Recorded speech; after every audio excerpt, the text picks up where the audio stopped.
مرنے کے بعد بھی اولاد سے رشتہ ٹوٹتا نہیں ماں باپ کا۔ جس طرح زندگی میں والدین کے حقوق ہیں اولاد کے ذمے، مرنے کے بعد بھی والدین کے حقوق اولاد کے ذمے واجب الادا ہوتے ہیں۔ مختلف احادیث میں ان کا ذکر موجود ہے۔ پہلا حق الصلاۃ علیہما، ان پر جنازہ پڑھنا ہے۔ تجہیز و تکفین تدفین اس کے زمرے میں آتی ہے۔ وہ اولاد خوش نصیب ہے جو اپنے ماں باپ کا یہ حق ادا کر پاتے ہیں، ورنہ ایسے بد نصیب لوگ بھی ہیں جنہیں جنازہ آتا نہیں ہوتا اور ساری زندگی لوگوں کے جنازوں میں جا کے رسم ادا کر کے آ جاتے ہیں، اور جب اپنے ماں باپ انتقال کر گئے تو یہ دھوکہ پھر ان کے ساتھ بھی انہیں کرنا ہوتا ہے۔ تو وہ کیا سوچ رہے ہوں گے کہ یہ ماں باپ کے مرنے کے بعد ان کا پہلا حق تھا جو ہم نے ادا نہیں کیا۔ دوسرا حق استغفار لہما، ان کے لیے بخشش کی دعا کرنا، مغفرت کی دعائیں کرنا، اے اللہ ان کی مغفرت فرما۔ تو یہ بات ذہن میں رکھیے، جس طرح باپ کی ماں کی دعائیں اولاد کے حق میں قبول ہوتی ہیں، اس طرح اولاد کی دعائیں والدین کے حق میں قبول، تو ان کے لیے استغفار کیا جائے۔ ایک شخص فوت ہوا اور اپنی بدعمالیوں کی وجہ سے قبر میں جکڑا گیا، تو بعد میں اچانک اس سے عذاب اٹھا لیا گیا کچھ عرصے کے بعد۔ تو بارگاہ عزدی میں عرض گزار ہوا، مالک میرے اعمال تو ایسے نہیں تھے کہ مجھے ان مشکلوں سے نکال کے کھڑکی کھول دی گئی جنت کی، تو کہا کہ تیرے مرنے کے بعد تیری بیوی کے ہاں جو بیٹا پیدا ہوا، تیرا بچہ پیدا ہوا، پھر اس نے اس کو پروان چڑھایا، اب وہ بولنے لگا اور اس کو وہ درس گاہ میں چھوڑ آئی،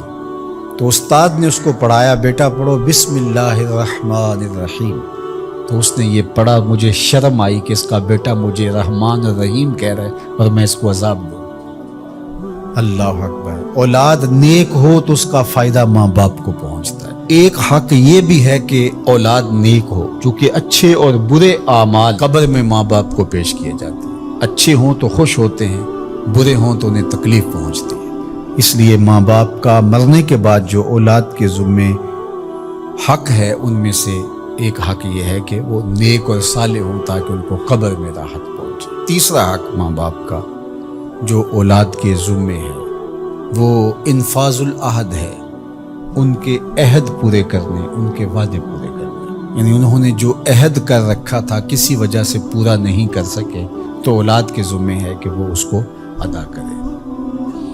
وہ عہد اللہ سے بھی ہو سکتا ہے اور اللہ کی مخلوق سے بھی ہو سکتا ہے۔ اللہ سے کوئی منت مانی تھی، پوری نہیں کر سکے، اسی طرح مخلوق کے ساتھ کوئی وعدہ تھا، اس وعدے کی تکمیل نہیں ہو سکی تھی تو ان وعدوں کو پورا کرے۔ اس طرح قرض دینا تھا کسی کا اور انتقال کر گئے تو اولاد اس کو اپنی طرف سے ادا کرے۔ اس کا اگر مال ہے تو اس کے مال سے ادا کر کے اس کے بعد پھر جو ہے وہ اس کی وراثت تقسیم ہوگی، اور اگر مال نہیں بھی تھا تو پھر بھی اولاد کے ذمہ ہے کہ اپنے باپ کا قرض ادا کرے، اور یہ اگر جنازہ پڑھنے سے پہلے کر دیا جائے تو یہ سب سے اچھا اور سب سے بہتر ہے۔ ایک تو یہ ہے کہ انہوں نے جو وعدے کر رکھے تھے، ان کے جو عہد تھے وہ پورے کرے، لیکن اس کے زمرے کے اندر وہ واجب کی سطح تک تو نہیں ہے، لیکن ان کے حقوق میں سے ہے کہ ان کے معمولات خیر کو جاری رکھے، یعنی جو وہ اچھے کام کرتے تھے، غریبوں کی مدد کرتے تھے، لوگوں کو کھانا کھلاتے تھے، اپنے علاقے کی مساجد کی ذمہ داریاں لیے ہوئے تھے، مدارس کی ذمہ داریاں لیے ہوئے تھے،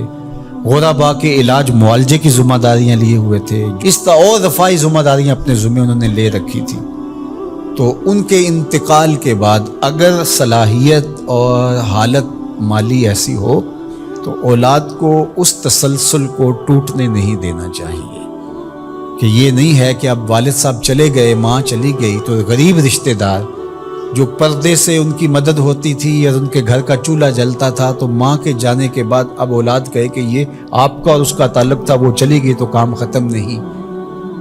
اس معمول کو جاری رکھیں، قبر میں ماں کی روح خوش ہوگی، روح بھی خوش ہوگی، اور اس کا اجر آپ کو بھی ملے گا، اور برابر اتنا ہی اجر آپ کے ماں باپ کو بھی قبر میں ملے گا، اس لیے کہ اس کار خیر کو شروع انہوں نے کر رکھا تھا۔ تو جو معمولات خیر ہیں ماں باپ کے، ان کو جاری رکھا جائے۔ چوتھا حق ماں باپ کا مرنے کے بعد جو اولاد کے ذمہ عائد ہوتا ہے وہ ہے بر الاصدقاء، حسن سلوک کرنا باپ کے دوستوں کے ساتھ اور ماں کی سہیلیوں کے ساتھ. خالہ ماں کی جگہ پہ آتی ہے اور چچا باپ کی جگہ پہ آتا ہے. تو ماں کے انتقال کے بعد جو ماں کی طرف سے رشتہ داری کا سلسلہ ہے اس کو توڑ نہ دیا جائے کہ اب ماں نہیں رہی تو رشتے بھی ختم, اس طرح باپ نہیں رہا تو رشتے بھی ختم. تو ان کے ساتھ صلہ رحمی کی جائے. مرنے والے والدین کے حقوق کو کون ہے ایسا دین جو اس طرح بیان کرے گا؟ آج دنیا یورپ کی بات کرتے ہیں, وہ تو زندہ ماں باپ کو اولڈ پیپلز ہوم میں چھوڑ آتے ہیں. ایک ماں 10 بچوں کو پال لیتی ہے, 10 بیٹوں کو ایک باپ پالتا ہے, پھر 10 بیٹے مل کر ایک باپ کو نہیں پال سکتے. تو خوش نصیب ہیں وہ لوگ جو اپنے ماں باپ کی خدمت کو شعار زندگی کہتے ہیں.